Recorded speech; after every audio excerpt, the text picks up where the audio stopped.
Tyler pulls into the office parking lot every morning at 8:47 in a matte black BMW X5 he leased just 11 months ago.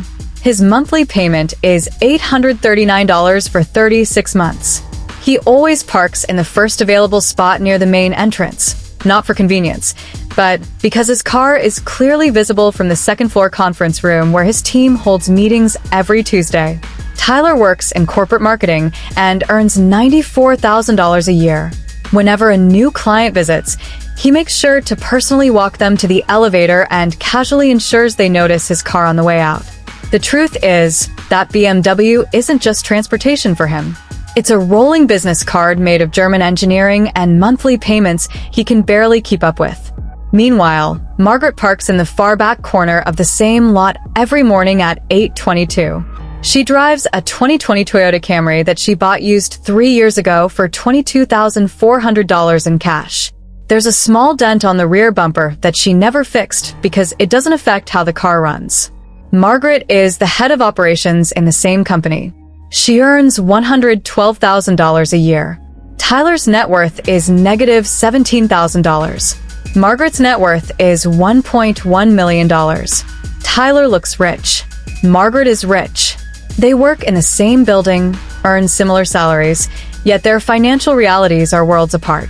And the biggest clue to why sits in the parking lot every single morning. One chose appearance. The other chose accumulation. The car was where their paths diverged. This video is about why the wealthiest people in America usually drive cars that most people would find surprisingly ordinary. The numbers don't lie.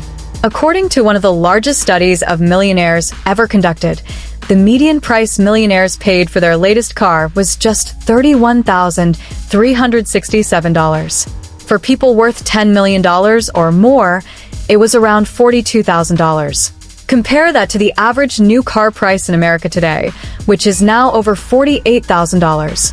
That means the typical American is spending more on a car than the average millionaire. Even among people earning $250,000 plus per year, 61% drive Hondas, Toyotas, and Fords. Luxury brands are chosen by only a minority. The most popular car brands among millionaires?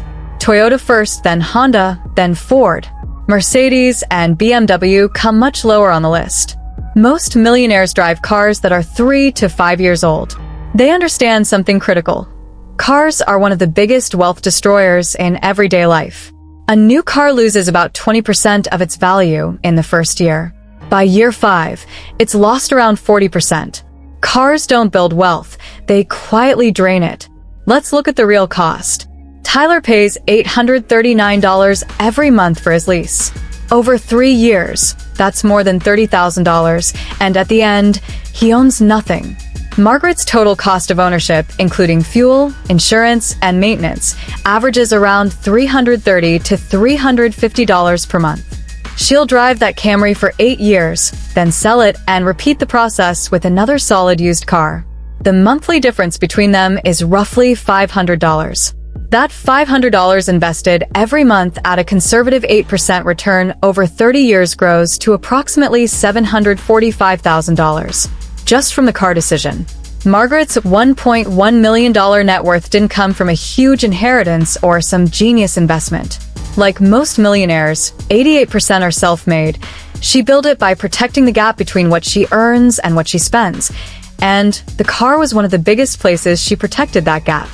Why the car matters more than most people realize. There are 3 main reasons the car decision separates wealthy people from everyone else. 1. Magnitude. It's usually the second biggest expense after housing. A bloated car payment can wipe out any savings from cutting coffee or subscriptions. 2. Duration. Car loans last for years, 60, 72, even 84 months.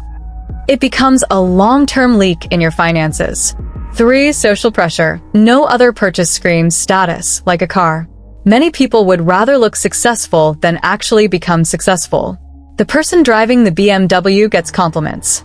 The person driving the Camry gets ignored. But only one of them is actually getting rich. The bottom line.